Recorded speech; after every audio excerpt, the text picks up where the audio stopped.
परमेश्वर के नाम की स्तुति महिमा धन्यवाद हो। आज के दिन के लिए, समय के लिए, इस अवसर के लिए। आज दिनांक 25 अक्टूबर 2020 रविवार। एक बार फिर से परमेश्वर की हुजूरी में पाए जाते हैं। अवश्य रूप से ये जो दिन दिया है परमेश्वर ने, इसमें हम मगन और आनंदित हो। मैं आशा करता हूँ कि आप सभी परमेश्वर के दया अनुग्रह में सभी अच्छे और भले स्वस्थ होंगे। आज के वचन अध्ययन के लिए हम निकाल लेंगे मरकुस रचित सुसमाचार उसके दूसरे अध्याय पद 1 से लेकर पद 12। मरकुस रचित सुसमाचार उसके दूसरे अध्याय को हम निकाल लेंगे पद 1 से लेकर पद 12, जहाँ पर इस प्रकार लिखा हुआ है।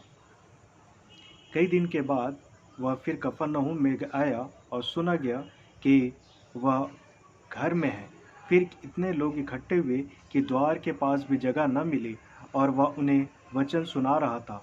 और लोग एक झूले के मारे हुए को 4 मनुष्यों से उठवाकर उसके पास ले आए, परंतु जब वे भीड़ के कारण उसके निकट न पहुंच सके, तो उन्होंने उस छत को जिसके नीचे वह था खोल दिया, और जब वह उसे उधेड़ चुके, तो उस खाट पर जिस पर झूले का मारा हुआ पड़ा हुआ लटका दिया। यीशु ने उनका विश्वास देखकर उस झूले के मारे से कहा, हे पुत्र, तेरे पाप क्षमा हुए। तब कई एक शास्त्री जो वहाँ थे अपने अपने मन में विचार करके कहने लगे कि यह मनुष्य ऐसा क्यों कहता है? यह तो परमेश्वर की निंदा करता है। परमेश्वर को छोड़ और कौन पाप क्षमा कर सकता है? यीशु ने तुरंत आत्मा में जान लिया, और वे अपने मन में ऐसा विचार कर रहे हैं। तब उसने उससे कहा, तुम अपने मन में यह विचार क्यों कर रहे हो? सहज क्या है कि झूले के मारे से यह कहना कि तेरे पाप क्षमा हुए, यह कहना कि उठ अपनी खाट उठा चल फिर? परंतु जिससे तुम जान लो कि मनुष्य का पुत्र को पृथ्वी पर पाप क्षमा करने का अधिकार है, उसने उस झूले के मारे से कहा, मैं तुझसे कहता हूँ, उठ अपनी खाट उठाकर अपने घर चला जा। और वह उठा और तुरंत खाट उठाकर सबके सामने से निकलकर चला गया। इस पर सब चकित हुए और परमेश्वर की बड़ाई करके कहने लगे, हमने कभी ऐसा नहीं देखा। परमेश्वर इस पढ़े गए वचन के द्वारा हम सबों को आशीष देवे। आइए इस वचन में जाने से पहले हम इस वचन के लिए हम आशीष को हम मांग लेंगे। अपने सिरों को झुकाएं और प्रभु परमेश्वर से इस वचन के लिए हम आशीष को हम मांग लेंगे। आइए हम प्रार्थना करें। सर्वशक्तिमान, महान, दयालु, सामर्थी, अनुग्रहकारी पिता परमेश्वर, एक बार फिर से हम आपके हुजूरी में हम पाए जाते हैं। धन्यवाद करते हैं पिता परमेश्वर, आज के दिन के लिए, समय के लिए, इस अवसर के लिए खुदावन जो कि आपने हमारे जीवन में दिया। विशेष करके पिता आज पुनः एक और रविवार दिया खुदावन कि हम इस ऑनलाइन के माध्यम से हम जुड़ सके पिता, इंटरनेट के द्वारा खुदावन। हम धन्यवाद करते हैं पिता परमेश्वर इस माध्यम के लिए पिता परमेश्वर, जिसके द्वारा हम अपने लोगों के साथ जुड़कर एक साथ मिलकर खुदावन आपकी स्तुति महिमा आराधना को कर सक रहे हैं खुदा। विशेष करके खुदावन आपके वचन के लिए, जीवित कलाम के लिए धन्यवाद करते हैं, जिसके खुलने से प्रकाश ही होता है। जबकि हमने उसमें कुछ भागों को पढ़ा पिता परमेश्वर, होने दे खुदावन जितने इस वचन को सुनते हैं सबके लिए पिता परमेश्वर आशीष का कारण बने, ये हम यही प्रार्थना करते हैं। होने दे पिता परमेश्वर, आपकी इच्छा मर्जी इस वचन के द्वारा हम जान सके खुदा। धन्यवाद करते हुए आपके प्रिय पुत्र प्रभु यीशु मसीह के नाम से इस दुआ को मांगते हैं, दया से सुने और कबूल करे, आमीन। प्रभु यीशु मसीह में एक बार फिर से आपको नमस्कार, शालोम, जय मसीह की, यीशु सहाय। आशा करता हूँ कि आप सभी भले, स्वस्थ और अच्छे होंगे, और हम यही एक दूसरे के लिए निरंतर प्रार्थना करते रहें कि हम इसी अवस्था में, स्वस्थ अवस्था में रहते हुए अब परमेश्वर की उपस्थिति में पाए जाए और उसके नाम की स्तुति महिमा आराधना करने वाले हो सके। जिस भाग को हमने लिया है, इस भाग को हम जानते हैं। ये भाग हमारे चित्त परिचित का वो हिस्सा है जिसे हम कई बार वचन के रूप में सुन चुके हैं। लकवे के रोगी को चंगा करना।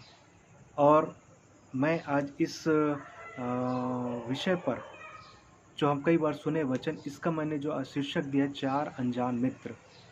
4 अनजान मित्र के बारे में आज हम यहाँ पर देखेंगे। लकवे के रोगी के बारे में जो जिसे चंगाई मिली, लेकिन उसके 4 अनजान मित्र जिसको हम कह सकते हैं, आज इसे हम वचन अध्ययन में देखेंगे। मरकुस रचित सुसमाचार दूसरा अध्याय पद 1 से 12।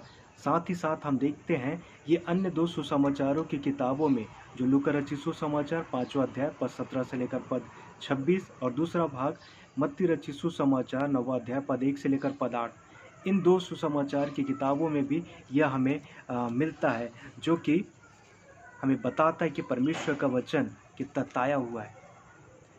हम यहाँ पर जब इस भाग को जो पढ़ते हैं, जहाँ पर प्रभु यीशु मसीह अपने उस मिनिस्ट्री पर जब वो थे, तो वह कई जगह आया जाया करते थे। उनमें से जो जिक्र किया गया है यहाँ पर कफरनहूम, एक किसी के घर पर वो यहाँ पर आए हुए। यहाँ पर जो जिक्र किया गया कि कफरनहूम में किसी के घर, उस व्यक्ति का नाम नहीं दिया गया, लेकिन किसी का घर वहाँ पर बताया गया और जगह का नाम कफरनहूम। प्रभु यीशु मसीह के मिनिस्ट्री क्षेत्र में, कार्य क्षेत्र में बहुत ऐसे जगह थे जहाँ पर प्रभु यीशु मसीह गए और अपने प्रचार को उन्होंने किया, परमेश्वर के राज्य का सुसमाचार उन्होंने सुनाया। उनमें से एक जगह कफरनहूम, जो इस घर पर रहकर प्रभु यीशु मसीह ने कार्य को किया, यहाँ पर जो जिक्र किया गया। शायद हो सकता है कोई एक मसीह विश्वासी हो, प्रभु यीशु मसीह पर विश्वास करने वाला कोई व्यक्ति होगा जिसके घर प्रभु यीशु मसीह जाकर ठहरे हुए थे। मसीह का घर पर जाना हम जो देखते हैं नए नियम में कई जगह पर इंकित किया गया है। मसीह का घर पर जाना कई जगह इंकित किया गया है। हम जो देखते हैं पतरस की सास जिसे ज्वर था, प्रभु यीशु मसीह उसके घर गए और उसे चंगाई प्रदान किए। साथ ही साथ जक्के के घर में, जो कि चुंगी लेने वाला एक व्यक्ति था, उसके घर पर भी प्रभु यीशु मसीह गए और वहाँ पर एक मिराकल हुआ। मार्था मरियम के घर में, लाजर के घर में प्रभु यीशु मसीह गए और वहाँ पर भी परमेश्वर ने कुछ अलग कार्य को किया। ऐसे और भी बाइबल में अन्य जगह जिक्र किया गया कि प्रभु यीशु मसीह घर गए और वहाँ पर उन्होंने राज्य का सुसमाचार सुनाया और कुछ अलग एक अद्भुत चीज़ वहाँ पर हुई। उनमें से एक भाग यह है, जिस प्रकार यहाँ पर लिखा गया है कि सुना गया। पद 1 में जिस प्रकार लिखा है, मरकुस रचित सुसमाचार दूसरा अध्याय पद 1 में जिस प्रकार लिखा है, कई दिन के बाद वह फिर कफरनहूम में आया और सुना गया कि वह घर में है। पहली बात मैं यहाँ पर आपको बताना चाहता हूँ वो ये कि सुना गया। प्रभु यीशु मसीह के कार्यों की चर्चा हर जगह हुआ करती थी और वो दिन प्रतिदिन फैलती चली जा रही थी। चंगाई के विषय, अद्भुत कार्यों के विषय, परमेश्वर के राज्य का सुसमाचार सुनाने के विषय, इन सारे बातों को प्रभु यीशु मसीह ने कहा और किया। लेकिन इसके कारण जो हम देखते हैं अन्य जगह पर भी प्रभु यीशु मसीह का कुछ प्रभाव इस प्रकार से पड़ा कि लोग भी उन्हें जानने लगे कि ये कौन व्यक्ति है जो कि अद्भुत कार्य करता है, परमेश्वर के राज्य का सुसमाचार सुनाता है, चिन्ह चमत्कार को दिखाता है, चंगाई को प्रदान करता है, भूखों को तृप्त करता है, रोगियों को उनके रोगों से ठीक करता है। यहाँ पर प्रभु यीशु मसीह के बारे में जो बात लिखा गया, मैं आपका ध्यान यहाँ पर पहला पॉइंट में करना चाहता हूँ वो ये कि सुना गया। आज हम संसार में रह रहे हैं, बहुत सारी बातों को हम सुनते हैं, बहुत सारी बातों पर अपने मन को लगाते हैं, हमें सुनाई देता है, हम सुनते हैं, लेकिन क्या हम उस पर अपने मन को लगाते हैं? आज संसार में बहुत सारी आवाज़ें हैं, बहुत सारे शोरगुल हैं, बहुत सारे हाहाकार हैं, हम उसे भी सुन रहे हैं। शैतानी बहुत कार्य भी चलते चले जा रहे हैं, हम उस पर भी अपने ध्यान को लगा रहे हैं। और वचन जिस प्रकार यहाँ बताया गया रोमियो की पत्री में 10वां अध्याय पद 17 में, सो विश्वास सुनने से और सुनना मसीह के वचन से होता है। उन्होंने मसीह के बारे में सुना, विश्वास सुनने से उन्होंने सुना मसीह के बारे में, तब उनके जीवन में कुछ न कुछ बातों का असर होना चालू हुआ, विश्वास उनके जीवन में जागृत हुआ। और सुनना मसीह के वचन से होता है और स्वयं प्रभु यीशु मसीह अपने आप में वो वचन है।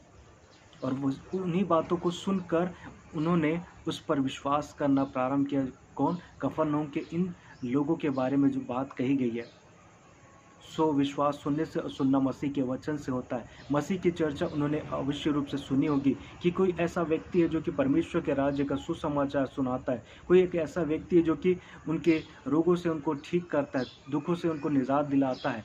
इन सारे बातों की चर्चा उन लोगों ने भी सुनी होगी और यहाँ पर अपने उस बात को, अपने उस हालात को, अपने उस मित्र को लेकर प्रभु यीशु मसीह के पास आते हैं। किसी के बारे में काफ़ी चर्चा या तारीफ़ या उनकी खूबियों को जब हम सुनते हैं तो हमारा मन भी करता है कि हम उस व्यक्ति से मिले। अक्सर हमारा मन भी ऐसे करता है कि हम उस व्यक्ति से मिले जिसके बारे में हम सुन रहे हैं। उसकी आवश्यकता के कारण वह प्रभु यीशु मसीह के पास आए। उनकी आवश्यकता जो थी वो है झूले के मारे उस लकवे के रोगी को ठीक करना। ये उनकी आवश्यकता थी, इस कारण वो मसीह के पास आने के लिए ललायित हुए। उनकी जो आवश्यकता थी, उन आवश्यकताओं की पूर्ति के लिए वो मसीह के पास आए मेरे प्रियो। फिर यहाँ पर जो बात लिखा गया पद 2 में, फिर इतने लोग इकट्ठे हुए कि द्वार के पास जगह न थी और वह उन्हें वचन सुना रहा था। यहाँ पर दूसरी बात पर मैं आपका ध्यान आकर्षित करना चाहता हूँ, वो ये कि देखा गया। पहली बात सुना गया, दूसरी बात देखा गया। इतने लोग वहाँ पर इकट्ठे थे कि द्वार पर जगह न थी। जैसा मसीह के बारे में उन्होंने सुना, ठीक वैसे ही प्राप्त किया।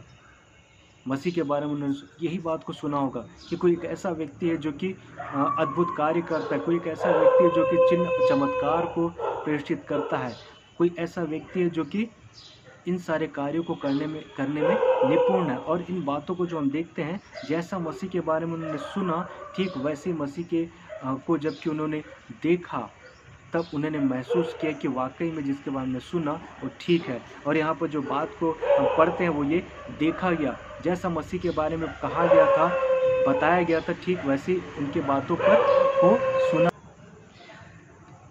इतने लोग इकट्ठे थे कि द्वार पर स्थान न था। इतने लोग प्रभु यीशु मसीह के बारे में सुने थे, वो आज उतने लोग वहाँ पर इकट्ठे हुए कि द्वार पर जगह न था। जैसा मसीह के बारे में उन्होंने सुना, ठीक वैसे ही उन्होंने प्राप्त किया। जहाँ प्रभु रहता है मेरे प्रियो, अक्सर वहाँ पर भीड़ हुआ करती थी। हम जो देखते हैं उनके कार्य इस प्रकार से अद्भुत और अलग थे, जिसके कारण लोग आकर्षित होते थे और अपनी आवश्यकताओं की पूर्ति हेतु वो प्रभु यीशु मसीह के पास आया करते थे। पदों में हम जो देखते हैं, उन्हें अर्थात भीड़ को वचन वह सुना रहा था। पदों में हम जो देखते हैं, फिर इतने लोग इकट्ठे हुए कि द्वार के पास जगह न थी, वह उन्हें वचन सुना रहा था। मेरे प्रियो, प्रभु यीशु मसीह वहाँ घूमने फिरने के लिए नहीं, किंतु परमेश्वर के राज्य का वचन सुना रहे थे। परमेश्वर के राज्य का वचन वो सुना रहे थे और जिसे लोग सुन भी रहे थे। आज देखते हैं कि किस प्रकार से परमेश्वर का वचन सुनाया जा रहा है, लेकिन बहुत थोड़े लोगों का मन उस पर लग रहा है। और यहाँ पर हम देखते हैं प्रभु यीशु मसीह वचन का प्रचार कर रहे हैं और बहुत से लोग सुन भी रहे थे। इस बात को हम जो देखते हैं भजन संहिता की किताब में हम जो पढ़ते भी हैं, भजन संहिता 138 के पद 2 में जहाँ पर हमें मिलता है, मैं तेरे पवित्र मंदिर की ओर दंडवत करूँगा और तेरी करुणा और सच्चाई के कारण तेरे नाम का धन्यवाद करूँगा, क्योंकि तू अपने वचन को अपने बड़े नाम से अधिक महत्व देता है। मेरे प्रियो, हम इस बात को देखते हैं कि किस प्रकार से परमेश्वर ने अपने बड़े नाम से अधिक वचन को महत्व दिया और वही वचन का प्रचार प्रभु यीशु मसीह वहाँ पर कर रहे थे और लोग उस वचन को सुनने के लिए ललायित थे। हम जो पढ़ते हैं यूहन्ना रचित सुसमाचार 1 अध्याय 1 पद में, आदि में वचन था और वचन परमेश्वर के साथ था और वचन परमेश्वर था, वचन ही परमेश्वर था। और वही यूहन्ना रचित सुसमाचार 1 के पद 14 को जो हम पढ़ते हैं, और वचन देहधारी हुआ और अनुग्रह सच्चाई से परिपूर्ण होकर हमारे बीच में डेरा किया और हमने उसकी ऐसी महिमा देखी जैसे पिता के इकलौते की महिमा। हम जो देखते हैं वही वचन देहधारी करके अनुग्रह सच्चाई से परिपूर्ण होकर हमारे बीच में डेरा किया। वही वचन को लेकर प्रभु यीशु मसीह प्रचार कर रहे थे मेरे प्रियो। वो वचन जो कि स्वर्ग में विद्यमान था और वही हमारे लिए देह धारण करके संसार में आया, एक मानव रूप लेकर मेरे प्रियो। हम यहाँ पर देखते हैं उसी वचन का प्रचार प्रभु यीशु मसीह वहाँ पर कर रहे थे और लोग उसे सुनने के लिए ललायित थे कि द्वार पर भी जगह नहीं थी। इतने लोग इकट्ठे थे कि द्वार पर भी वहाँ पर जगह न थी। हम जो पढ़ते हैं तीसरे पद में हम जो बात को पढ़ते हैं वो ये, और लोग एक झोले के मारे लकवे के मारे हुए को 4 मनुष्यों से उठवाकर उनके पास ले आए। यहाँ पर हम देखते हैं एक व्यक्ति के बारे में जो पढ़ते हैं वो ये कि ठहरे रहे। प्रभु यीशु मसीह के पास में 4 व्यक्तियों के द्वारा एक लकवे का रोगी झोले का मारे को क्या करते हैं, उठाकर लाते हैं। वहाँ पर 4 अनजान मित्र वचन को सुनकर ठहर गए। बड़ी भीड़ उनके सामने थी, द्वार पर जगह न थी, लेकिन वहाँ पर वो उनके पास रहकर ठहर गए। वहाँ पर मेरे प्रियो, इस बात को जो हम देखते हैं कि किस प्रकार से उनके जीवन में एक ठहराव भी था। उन्होंने सुना, उन्होंने देखा भी प्रभु यीशु मसीह के बारे में और साथ ही साथ वो ठहरे भी रहे। पद 3 में हम जो देखते हैं वो ये कि लकवे झोले के मारे रोगी को उठाकर मसीह के पास वो लाने लगे। उठाकर इसलिए, इसका कारण ये कि लकवे का रोगी जो अपने आप में स्वयं कुछ नहीं कर सकता। असहाय व्यक्ति जो कि दूसरों पर डिपेंड रहने वाला व्यक्ति, आज हमें हमें भी इसी तरह से अविश्वासियों को, जो मसीह को नहीं मानते, जो मसीह से अब तक दूर हैं, मसीह के पास लाने का कार्य करने की आज ऐसी आवश्यकता है। जैसे कि उस लकवे के मारे रोगी को कैसे किया गया, उन 4 मित्रों के द्वारा उठाकर लाया गया। ठीक आज हमें भी ऐसी आवश्यकता है, जो मसीह को नहीं जान रहे हैं, उन्हें हम प्रभु यीशु मसीह के पास लाने का प्रयास करें। पद 4 को यदि हम पढ़ते हैं, परंतु जब ये भीड़ के कारण उनके निकट ना पहुंच सके, तो उन्होंने उस छत को जब उसे उधेड़ चुके, तो उस खाट को जिस पर झोले का मारा पड़ा हुआ था, लटका दिया। पर 4 में जो हम इस बात को पढ़ते हैं मेरे प्रियो, प्रयास किया गया, उनके द्वारा प्रयास किया गया। वे लोग जो वहाँ पर भीड़ के रूप में वहाँ पर एकत्रित थे, पर इन 4 लोगों के द्वारा, 4 मित्रों के द्वारा क्या किया गया, प्रयास किया गया। वो लोग अवश्य रूप से द्वार से जाने का प्रयास किए होंगे, लेकिन असफल हुए रहेंगे। उन्हें अपने कंधे पर उठाकर मसीह के पास लाए। एक मेहनत और परिश्रम को देखते हैं, न जाने कितने दूर से उसे मसीह के पास ला रहे होंगे, लेकिन उन्होंने मेहनत किया, परिश्रम किया और प्रयास किया मेरे प्रियो, ताकि उस लकवे के रोगी को मसीह के पास वो ला सके।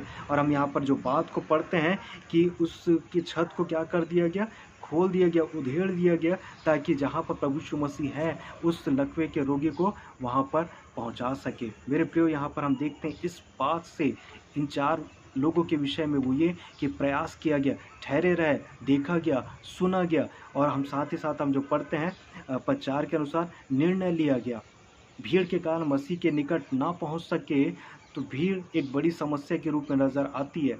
हम जो देखते हैं कई जगह, कई स्थल पर हम जो पढ़ते हैं, बर्तिमाई के विषय में, अंधे के विषय में, लहू बहने वाली उस स्त्री के विषय में, जक्कई इत्यादि, सबके सामने एक भीड़ बड़ी समस्या थी। लोगों ने उन्हें डांटने का प्रयास किया, उन्होंने रोकने का प्रयास किया, लेकिन हम इस समस्या का परवाह ना करें जिस प्रकार इन्होंने नहीं किया। भीड़ का परवाह हम ना करें मेरे प्रियो, भीड़ की ओर हम ना देखें, किंतु हमारा ध्यान मसीह की ओर रहे। तब हम अपने कार्यों में सफल हो सकेंगे, तब हम अपने कार्यों में अग्रसर रह सकेंगे और हम सक्सेस हो सकेंगे। पर 4 और 5 पद में हम जो देखते हैं, 5वीं बात वो ये कि मेहनत और परिश्रम किया गया, छत पर चढ़ गए, खोल दिया, उधेड़ दिया। वही आसानी, ये आसान से जिस प्रकार हम बात को पढ़ते हैं, ये इतना आसान काम हमें सुनने से लगता है, लेकिन वास्तविकता में बहुत इसमें मेहनत लगा रहा होगा मेरे प्रियो। एक लकवे के रोगी को छत पर लेकर चढ़ना, कितने दूर का सफ़र करके मसीह के पास लाना और उसे प्रभु यीशु तक पहुंचाने का कार्य करना, एक कठिन मेहनत परिश्रम भरा कार्य उन 4 ने किया। और हम क्या देखते हैं, उन्होंने हिम्मत नहीं हारा, भीड़ के सामना किया।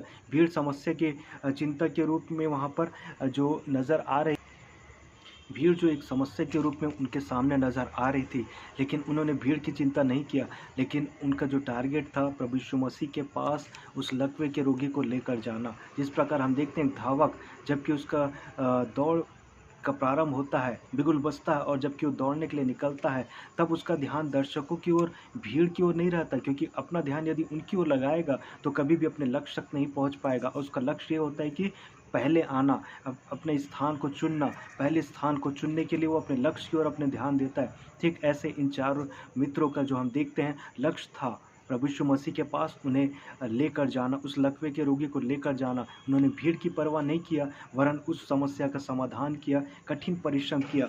और हम जो देखते हैं 4 पद के अनुसार, बोझ उठाना। मेरे प्रियो, न सिर्फ वो अपने जीवन में अपने बोझ को उठाए थे, वरन उस व्यक्ति के बोझ को भी उठा रहे थे। हम अपने लिए, अपने परिवार के लिए बोझ उठाते हैं, किंतु थोड़े ही होते हैं जो दूसरों का दुख को समझते हैं, दूसरों की तकलीफ़ को अपना समझते हैं। लकवे के रोगी को मसीह के पास लाए उसे, और प्रभु यीशु मसीह के सामने उन्हें लटका दिया गया। किस प्रकार से एक बोझ उठाने का कार्य, आज वैसे ही हम मसीहों को भी एक बोझ के साथ दूसरों के लिए जीवन व्यतीत करना है। दूसरों के दूसरों के जीवन में जो तकलीफ़ है उसे अपना समझना है, उनके बोझ को अपना समझना है मेरे प्रियो। हम बोझ के साथ उनके लिए प्रार्थना करें, तभी हम शैतान के चंगुल से उन्हें बचा सकते हैं और मसीह के राह पर ला सकते हैं। हम जो देखते हैं पद 5 के अनुसार लिखा हुआ है, यीशु ने उनका विश्वास देखकर उस झोले के मारे हुए से कहा, हे पुत्र, तेरे पाप क्षमा हुए।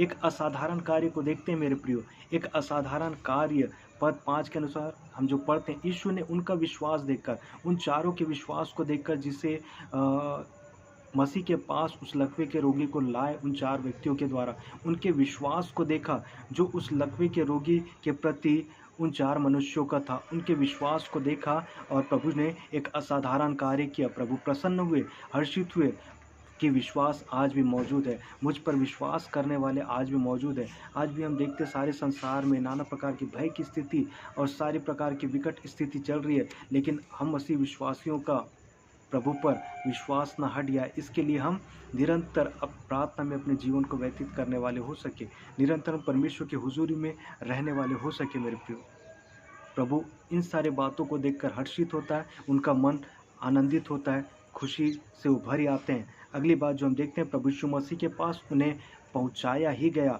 कठिनाइयों को सहकर विपरीत परिस्थिति भी उनके सामने थी, लेकिन उन 4 मनुष्यों ने प्रयास करना न छोड़ा मेरे प्रियो, वरन उन्हें प्रभु के पास लेकर ही आया। हम जो देखते हैं उस लहू बहने वाली इस स्त्री के बारे में, जिसने भीड़ की चिंता न की, बस मन में क्या करने लगी, विचार करने लगी कि मैं प्रभु यीशु मसीह के वस्त्र की छोर ही को छू लूँगी तो मैं चंगी हो जाऊँगी। उन 10 कोढ़ियों के बारे में जो पढ़ते हैं, जो प्रभु यीशु मसीह को, उस बर्तिमाई के बारे में हम जो पढ़ते हैं, जो कि प्रभु यीशु मसीह को चिल्लाते हैं, पुकारते हैं, हे यीशु दाऊद की संतान हम पर दया कर। वो भीड़ की परवाह नहीं की मेरे प्रियो, वरन अपने ध्यान को प्रभु यीशु मसीह तक पहुंचाए, अपनी दुआ को परमेश्वर तक पहुंचाए, ये उनका टारगेट था। और हम जो देखते हैं इस बात को, उनकी प्रार्थना सुनी गई, उनके विश्वास को प्रभु ने और भी दृढ़ किया। परमेश्वर क्या यह कि मंशा कभी नहीं रही कि लोग दुर्बलता और बीमारी में पड़े रहें। परमेश्वर की कभी भी ये मंशा ना रही मेरे प्रियो कि लोग तकलीफ़ों में, दुर्बलताओं में पाए जाए या बीमारी में पाए जाए। ये बातें मानव जाति के पाप का एक फल है, ये मानव जाति के पाप का फल है और इस संसार में शैतान के कार्यों का एक कार्य है ये। इस प्रकार प्रभु यीशु मसीह द्वारा प्रत्येक चंगाई में परमेश्वर द्वारा शैतान के कार्यों पर जय पाना और उन्हें नष्ट करना शामिल है। जैसे कि हम पढ़ते हैं पहले यूहन्ना 3 के पद 8 में, जहाँ पर लिखा है, जो कोई पाप करता है वह शैतान की ओर से है, क्योंकि शैतान आरंभ से पाप करता आया है। परमेश्वर का पुत्र इसलिए प्रकट हुआ कि शैतान के कार्यों को नष्ट करे। प्रभु यीशु मसीह इसलिए पैदा हुआ कि शैतान के कार्य को नष्ट करे। यहाँ पर हम देखते हैं मेरे प्रियो, प्रभु यीशु मसीह ने वाकई में शैतान के कार्य को नष्ट किया। एक समस्या बनकर वहाँ पर सामने आई थी, उस लकवे के रोगी को कैसे लेकर जाया जाए। उस भीड़ को देखकर, जो द्वार पर इतने लोग इकट्ठे हुए कि द्वार में जगह ना थी, लेकिन पर भी से उन्होंने कठिन प्रयास करना न छोड़ा। उन्होंने प्रभु यीशु मसीह के बारे में सुना, देखा गया और कठिनाई का उन्होंने सामना किया। और हम इस बात को जो देखते हैं कि निर्णय लिया गया, प्रयास किया गया, कठिन परिश्रम किया गया, और साथ ही साथ हम जो देखते हैं इस कारण से प्रभु यीशु मसीह ने उनके विश्वास को देखकर उनके जीवन में तब्दीली लाया। आज हमारा विश्वास कहाँ है? आज क्या हम बोझ के साथ जीवन व्यतीत कर रहे हैं? क्या हम मसीह को दूसरों को मसीह के बारे में हम बता रहे हैं, या हम दूसरों को मसीह के बारे में सुसमाचार सुना रहे हैं, या हम किसी अन्य लोगों को जो अब तक मसीह को नहीं जान रहा उसे मसीह के पास लाने का प्रयास कर रहे हैं? हम अपने आप को जांचे परखें मेरे प्रियो। स्मरण करें वह घर जहाँ प्रभु यीशु मसीह ठहरे थे, उन्होंने वचन का प्रचार किया। उस घर के स्वामी के बारे में सोचिए, जिसके बारे में जिक्र नहीं किया गया। उस घर का स्वामी जिसने अपने घर का द्वार मसीह के लिए खोला, मसीह के लिए उसने अपने घर के द्वार को खोला। मेरे प्रियो, क्या ही धन्य वो व्यक्ति है जो मसीह के लिए अपने घर के द्वार को खोलता है। वचन का आदर किया गया, प्रभु का आदर किया गया, उस व्यक्ति के द्वारा वचन का आदर किया गया और प्रभु को अपने घर पर ठहराया। न सिर्फ प्रभु यीशु मसीह को, वरन भीड़ को भी न्योता दिया, अपना घर सबके लिए खोल दिया। अपना घर परमेश्वर के उस कार्य के लिए उसने खोल दिया। यहाँ तक कि किसी का भला हो जाए करके उसने अपने घर को तोड़ने का भी अवसर दे दिया। क्या आज हमारा मन इस प्रकार से है कि किसी दूसरे का भला हो जाए और वो ठीक हो जाए, उसका जीवन संवर जाए? क्या हमारा सोच इस प्रकार से? पक्षे के अनुसार हम जो देखते हैं, कई शास्त्री, बहुत से धर्म ज्ञान रखने वाले व्यक्ति, मसीह की आलोचना करने वाले भी वहाँ पर मौजूद थे। उसे अपने षड्यंत्र में फंसाने का वो विचार करने लगे। लेकिन मन में विचार करके वो इस प्रकार से पद 7 में हम जो कहते हैं परमेश्वर की निंदा, यह तो परमेश्वर की निंदा करता है, परमेश्वर को छोड़ और कौन पाप क्षमा कर सकता है। यशायाह 43 के पद 25 में हम जो पढ़ते हैं, यशायाह 43 के पद 25 में जहाँ लिखा है, मैं वही हूँ जो अपने नाम के निमित्त अब तेरे अपराधों को मिटा देता हूँ और तेरे पापों को स्मरण न करूँगा। हम यहाँ पर प्रभु यीशु मसीह के उस अधिकार को देखते हैं, जो कि अधिकार के साथ प्रभु यीशु मसीह यहाँ पर अपने उस वचन का प्रचार कर रहे थे। मरकुस 2 के पद 8 के अनुसार हम जो देखते हैं, प्रभु यीशु मसीह ने तुरंत आत्मा में जान लिया कि किस प्रकार से वो शास्त्री मन में विचार कर रहे हैं। नीति वचन 21 के पद 2 के अनुसार जो हम पढ़ते हैं वो ये, मनुष्य का सारा चाल चलन अपनी दृष्टि में तो ठीक है, परंतु यहोवा मन को जांचता है। शास्त्री अपने चाल चलन की दृष्टि में, अपनी दृष्टि में क्या थे, ठीक नज़र आते थे। उन्होंने अपने कार्यों को देखकर घमंड किया, लेकिन प्रभु मन को जांचता है और उसी मन को जांच कर प्रभु ने उनको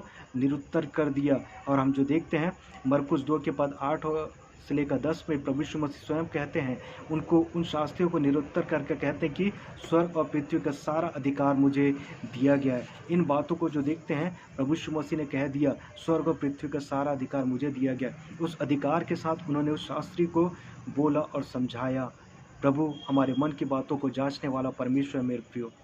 मरकुस 8 के पद 10-11 को जो देखते हैं, अधिकार के साथ चंगाई, जो मत्ती रचित सुसमाचार 28 के पद 18 के अनुसार यीशु ने उनके पास आकर कहा, स्वर्ग और पृथ्वी का सारा अधिकार मुझे दिया गया है। स्वयं प्रभु यीशु मसीह ने इस बात को कहा है। हमारा प्रभु यीशु मसीह जिस पर हम विश्वास रखते हैं मेरे प्रियो, वो सर्वाधिकारी परमेश्वर है।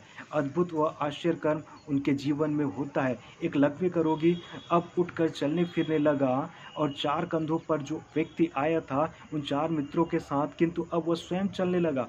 कितना आनंदित और अद्भुत दृश्य वहाँ पर हमको देखने को मिलता है। 4 मित्रों के लिए एक आनंद का कारण, भीड़ के लिए आनंद का कारण, उसके परिवार के लिए आनंद का कारण, स्वयं उस व्यक्ति के लिए आनंद का कारण हम वहाँ पर देखते हैं। इसके द्वारा पद 12 में जो पढ़ते हैं, मरकुस रचित सुसमाचार 2 के पद 12 में, सब चकित हुए, परमेश्वर की बड़ाई करने लगे और कहने लगे, हमने ऐसा कभी नहीं देखा। मेरे प्रियो, जहाँ प्रभु यीशु मसीह है वहाँ ये सारी चीज़ें होंगना बहुत संभव बात नज़र आती है, क्योंकि प्रभु यीशु मसीह से कोई बात छिपी नहीं। आज लोगों की आवश्यकताओं और समस्याओं को समझने की ज़रूरत है, वचन सुनाने तथा मसीह के पास उन्हें लाने की आवश्यकता है। जिस प्रकार इन्होंने प्रभु यीशु मसीह के पास आने से पहले उनके बारे में सुना और प्रभु यीशु मसीह को देखा कि जैसा वो कहता है वैसा वो है भी, और फिर साथ ही साथ उन्होंने वहाँ पर ठहरे रहे और साथ ही साथ उन्होंने प्रयास किया, निर्णय लिया, कठिन परिश्रम उनके द्वारा किया गया, मसीह के पास उन्हें लाया गया। बोझ उठाए, एक असाधारण कार्य को हम देखते हैं जिसके द्वारा परमेश्वर के नाम की महिमा हो सके। तो अवश्य रूप से मेरे प्रिय, जिस प्रकार ये 4 अनजान मित्र उस लकवे के रोगी के लिए बहुत एक हेल्पफुल व्यक्ति बन सके, ठीक वैसे आज भी हम ऐसे कार्यों को करने वाले हो सके, लोगों को हम मसीह के पास लाने वाले हो सके, सत्य सुसमाचार प्रचार करने वाले हो सके, बोझ के साथ अपने जीवन को जीने लायक हम हो सके, यही हम प्रयास करते रहें। परमेश्वर इस वचन के द्वारा आप सबको आशीष देवे। जय मसीह की।